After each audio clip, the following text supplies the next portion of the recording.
भगवान के नाम और भगवान में कोई भेद नहीं है। जो हमारे श्यामा श्याम है, वो श्यामा श्याम का नाम और श्यामा श्याम अलग नहीं है, एक ही है।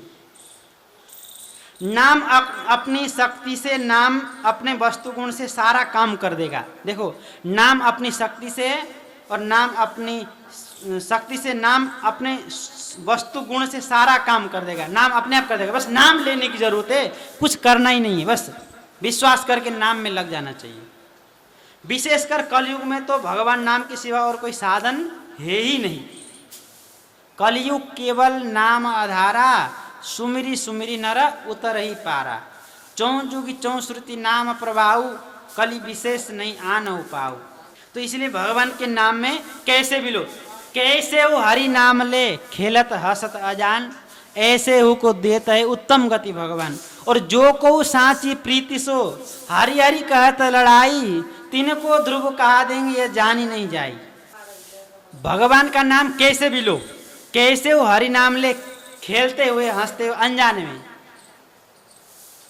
कैसे वो हरि नाम लो खेलत हसत अजाम, और ऐसे वो को देते उत्तम गति भगवान, ऐसे को भी भगवान उत्तम गति देते हैं। और जो को साची प्रीति सो हरि हरि कहत लड़ाई, ऐसे को भी भगवान जो है उत्तम गति देते हैं। और अगर सच्ची प्रीति से भगवान का नाम लेगा तो फिर उसको क्या देंगे, इसका तो कोई कीमत ही नहीं लगा सकते। उसको तो भगवान पीछे पीछे घूमते हैं। देखो, कलियुग है, मन को बस में करना बड़ा कठिन काम है, लेकिन भगवान का नाम क्या है, पर भगवान नाम तो इसके लिए भी सहज साधन है। भगवान का नाम तो मनोनिग्रह करने का भी बड़ा सहज साधन है। मन को नाम में लगा देंगे, नाम अपने आप अपनी शक्ति से मन को अपने बस में कर लेगा। हमारी बुद्धि कैसी है, हमारी बुद्धि ऐसी है, जैसे रोटी रोटी करने से पेट थोड़ा ही भरता है। रोटी रोटी करेंगे तो पेट भरेगा क्या? राधा कृष्ण कहेंगे तो राधा कृष्ण मिल जाएंगे क्या? ना मिलेंगे। क्यों नहीं मिलेंगे? रोटी तो जड़ है, लेकिन भगवान का नाम जड़ थोड़ी है। भगवान और भगवान का नाम एक ही है। भगवान और भगवान का नाम में कोई भेद नहीं, लेकिन रोटी तो जड़ वस्तु है, भगवान का नाम जड़ नहीं है। भगवान का नाम शब्द ही ब्रह्म है। देखो, अगर नाम लेते लेते चित्त की शुद्धि नहीं होती तो फिर, अगर ये चिदानंद बनी हो तो फिर चित्त की शुद्धि कैसे हो जाती है? मन साफ कैसे हो जाता है? देखो, जितने भी संत सिद्ध हुए हैं भगवान का नाम लेके ही सिद्ध हुए। नाम लेते लेते 22 घंटा भजन करते, हरे कृष्ण कृष्ण कृष्ण हरे हरे, हरे राम राम राम हरे हरे। हरिदास ठाकुर जी महाराज जगन्नाथपुरी में, और ऐसे उच्च स्वर से हरे कृष्ण कृष्ण कृष्ण हरे हरे, हरे राम राम राम हरे, 22 घंटा।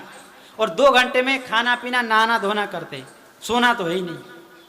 अब क्या हुआ, मुसलमान राजा था, राजा को लोगों ने कान भर दिए, ये मुसलमान होके भी हिंदुओं का नाम लेता है। मुसलमान कुल में जन्म थे, यवन कुल में, हरिदास ठाकुर जी भैया।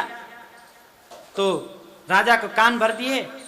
बादशाह ने बोला कि भाई तुम मुसलमान होके भी हिंदुओं का भगवान का नाम क्यों करते हो, भजन क्यों करते हो? बोले अब वो तो मैं तो अब जो करता हूँ सो करता हूँ, ये मुसलमान हिंदू की क्या बात है, भगवान तो भगवान है हमारे, मैं तो भगवान का नाम, मैं तो जो मन में मुझे जो अच्छा लगा मैंने किया है।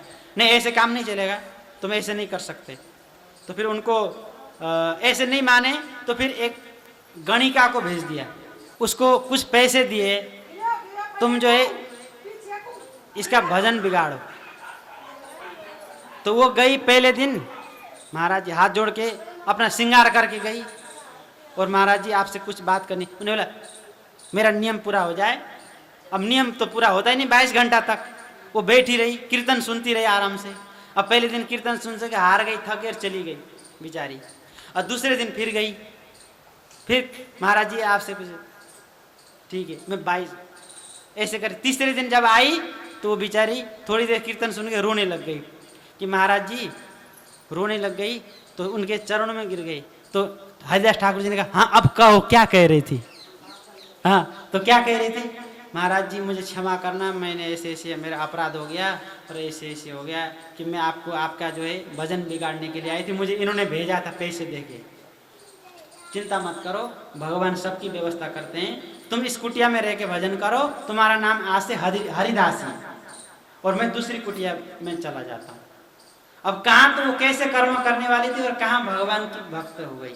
तो ये संत भगवान के नाम का प्रभाव हुआ ना, नाम कान से सुना और हृदय परिवर्तन हो गया, पवित्र हो गया। हमारे ठाकुर जी की लीला, हर धाम में नित्य लीला हो रही है, लेकिन हमारा हृदय अभी पवित्र न होने के कारण लीला नहीं दिखता है। जब हृदय पवित्र होता है तो ठाकुर जी भीतर ही झलकते हैं। जब भी तो संत जो भगवान के प्रेम में डूबते हैं वो रोते ही रहते हैं। क्यों रोते हैं? क्योंकि उनका प्रेम छल छल आता है। ठाकुर जी को देखते हैं, थोड़ा सा भीतर झांकते हैं तो उन ठाकुर जी दिखाई देते हैं, और ठाकुर जी दिखाई देते हैं तो फिर ठाकुर जी की सुंदरता, ठाकुर जी का मधुरता उनको देख के कहाँ रहा जाता है।